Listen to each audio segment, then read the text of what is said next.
everyone. Welcome to the Quipster Film Review Podcast. My name is Vince Leo. I'm the author of the film review website, Quipster.net.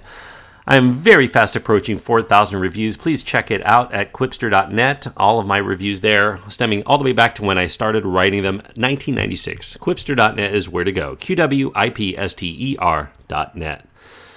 I'm going to be changing up the format of the show just a little bit. Actually, the format of this show will remain primarily the same, which is new releases and maybe some user requests. But in addition to that, I've decided to start a side podcast, I guess you call it. It's a film review podcast in which I look at films that I really loved growing up, the 1980s. I'm a little bit older now. I'm kind of in my middle age period now. So I really wanted to spotlight some of the films that I enjoyed watching when I was a kid, expose my wife to some of those, and my young daughter. My daughter is 5 years old, and she even appears on the first episode of the podcast that I've released. If you're interested in hearing my reviews of 1980s films and maybe a little bit older, because I'm also looking at films that influenced the 1980s, you can search for Around the World in 80s Movies, and 80s is spelled with the numerals 80S. Around the World in 80s Movies. Check it out on your platform that you're listening to this podcast right now. You can also go to the blog for that website. It's at around80s.blueberry.net. And I should have a link up to this podcast at my website. You can go to QWIPSTER.net for those details. In the meantime, I'm also going to be continuing here on this particular podcast to look at some of the new movies that are out in theaters. The film I'm going to be reviewing today is actually not new. I actually saw it a little time ago, but I'm finally getting to some of those reviews that it took me some time to catch up on. It's a little bit late, but better late than never. I wanted to see it because I do enjoy the work of Kathryn Bigelow, and the film I'm going to be doing today is called Detroit. It's her latest film. It's a drama, primarily. It has thriller elements to it. It's rated R because of strong violence and pervasive language.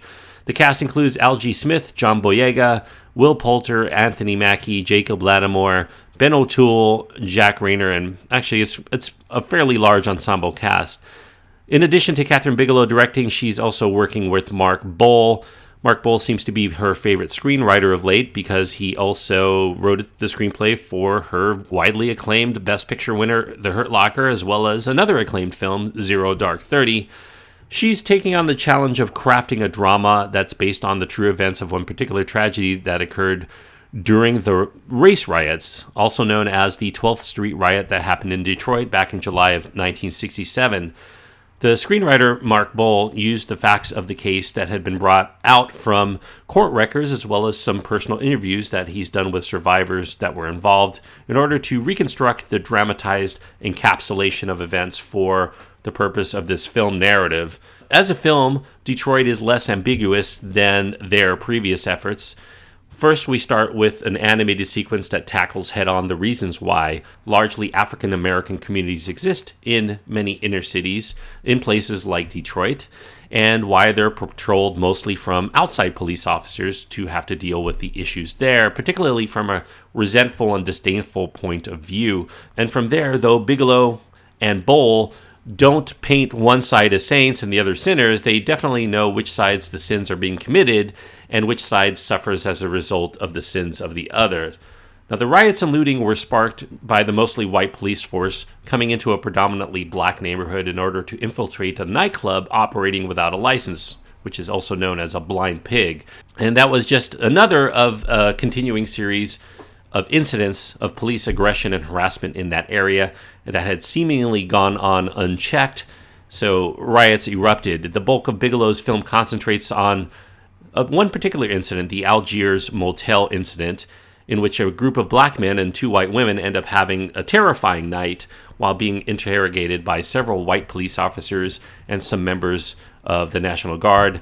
The methods of interrogation include beatings, the horrifying deaths of those who refused to comply to the request of the authorities to produce a gun that they believed had been used to shoot at them. Now, the film is unflinching and unnerving. Kathryn Bigelow here is painting a scenario of cops gone amok, trying to preserve justice in this community that they're not a part of, and they seem far too racist in their views to value what goes on in that community. And though dramatized, the events have a natural feel to them that does make for a particularly harrowing viewing. And that's probably going to conflict some viewers' sympathies as to how they feel about the use of force that they see in front of them on the screen, perhaps even challenging their own notions of prejudice and view that the cops are always right in these situations, or that the cops might also engage in criminality themselves in the pursuit of nabbing criminals, particularly ones that they don't like. It's also troubling because these issues that occur between white cops and the African Americans that they interrogate continues to result in injury and death today, even 50 years after the events in Detroit that we're witnessing on the screen. Detroit doesn't really have a central star performance here. There's a reliance on an ensemble cast that concentrates on certain key people that are involved. One group happens to be a couple of members of the then up-and-coming soul group called the Dramatics, who are on the verge of getting noticed by record producers in front of the crowds at the Fox Theater in Detroit, the home of the Motown sound, so a really big, hot community there. Unfortunately, the venue is shut down prior to the Dramatics taking the stage, and that results in lead performer Larry Smith, as well as backup talent Freddie Temple, staying at the aforementioned Algiers Motel, which is known by the cops as a hotspot for prostitutes, at least until the rioting blows over. And that's also where someone pulls out a starter pistol and, I guess jokingly, aims and fires it toward the nearby National Guard units that are stationed in the streets there. And the National Guard happens to be actively looking for snipers that are taking pot shots at them, so that really raises their suspicion, and they're going to get the sniper at all costs. The police end up investigating, and they begin their intense and it ends up being highly illegal shakedown of the potential perpetrators. And it's all very much fueled by fear, by anger, by disdain for the race of the individuals that they're questioning. Those police are also spotlighted as main performers in this film, in particular Officer Philip Krause, who's played here by Will Poulter. We meet him very early in the film shooting at a looter, ends up striking him in his back as he's running away from stealing groceries. So we know that Officer Krause has little compulsion to squeeze the trigger if he suspects that suspects are not complying with his orders, even if the crime is petty. He was stealing groceries from a store when everybody else was looting as well. Add to this the presence of two white girls at the motel. That further raises a lot of ire among the white law enforcement officers who can't bear the thought of interracial coupling going on in their midst, prostitutes or not. Death threats end up emerging. Epithets of race are strewn about liberally. Some false executions as well in the cops' ploy to get one of the suspects to confess to a criminal act that they all vehemently deny having any knowledge of all along. There's really not much evidence other than a suspicion. Strong performances flesh out roles that aren't really afforded a great deal of screen time due to the ensemble nature of this as a piece. John Boyega is very strong playing Melvin, who is the security guard with enough savvy to know what the racist white officers are capable of and how to deal with them in order to make sure that they don't cross the line without purpose. Will Poulter, as I mentioned, undergoes a complete transformation from what we've seen him do in films before. He has a very intense and deadly serious role. It's fascinating to observe for all of his flawed reasoning to commit the acts he does in the name of justice. If I have to criticize a little bit for that character, we don't really get enough sense of his motivation for doing what he does from scene to scene, other than, he is a racist and kind of a hothead, or why he seems to have a great deal of pent-up animosity that seems bursting to unleash on those he finds power over. Now, Detroit, as a film, is a very intense, and maybe even occasionally overbearing drama. It plays like a dark and grim thriller in all the best ways. I do think it's hampered somewhat by a lack of focus on what I might consider to be a core theme that would really drive it home, other than the fact that we have this real abuse of justice on the part of cops. One need not look at this film to understand that. You can also just look at the headlines that are going on right now. There's also an excessive length to the film. The film runs 2 hours and 23 minutes, so that's pretty long for a film that doesn't really have a lot of deep nuance and a lot of multi-layered thematic material to draw from. And it doesn't really need to be driven to epic proportions. The drama is weighty, but it's not necessarily something that needs to be almost 2.5 hours long. I think the most unnerving aspect of this very unsettling film is that though 50 years have passed since these incendiary incidents, the headlines of today are really still full of those tragic occurrences that happened between the police and the African-American suspects that they're interrogating, particularly in how the justice system seems to perpetually favor one group, here the cops, over the other, the African-Americans, in ways that crush the spirit of many in the African-American community, if not snuff out their desire to be members of the overall society altogether, as we see happen in this film. Now, if there's any part of the film that I wish could have been shored up, it's the emotional content. And certainly, it's very uncomfortable to see a lot of the behavior that's displayed by the policemen in this film.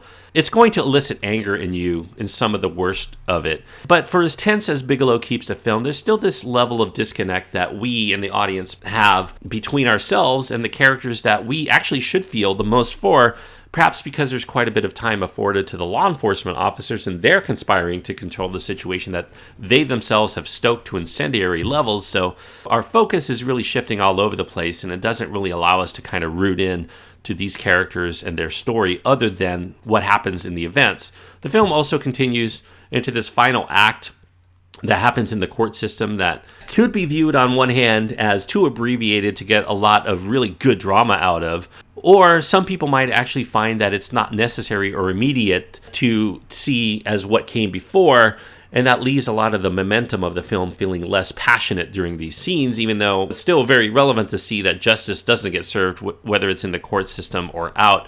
And while it is still very fascinating from a historical standpoint, the outrage that comes with the final verdict just makes the justice seem like it's not really blind, but more like deaf and dumb when it comes to African Americans who want to see officers pay for what they've done. The court system just seems to be very oblivious to the needs of the community at large.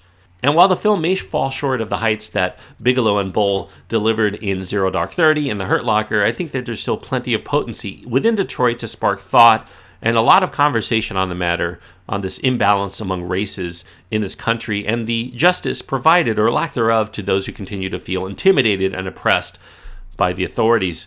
And if there's a lesson to be drawn at all, it's that as long as racist law enforcement officers feel like there is not going to be very many, if any, consequences to violating the civil rights of the minorities that they're apprehending, including murder under the guise of self-defense, we're going to see these stories continue, and they're not going to cease anytime soon. And unfortunately, maybe we'll get more movies like Detroit, only they don't have to be set 50 years ago, and that's the real downside. So if it does spark conversation, if it does cause more people to focus on this problem, certainly a film like Detroit is worthwhile. It didn't really do so well at the box office, unfortunately, but I do think it's still worth seeking out if you're at all interested in the subject matter, and that's why I'm going to give Detroit 3 stars out of 4. 3 stars means that I do recommend it for those people who really like Kathryn Bigelow's films or Mark Boll and their track record, but also people who are really interested in seeing stories of police responsibility and irresponsibility and what can result from all of that.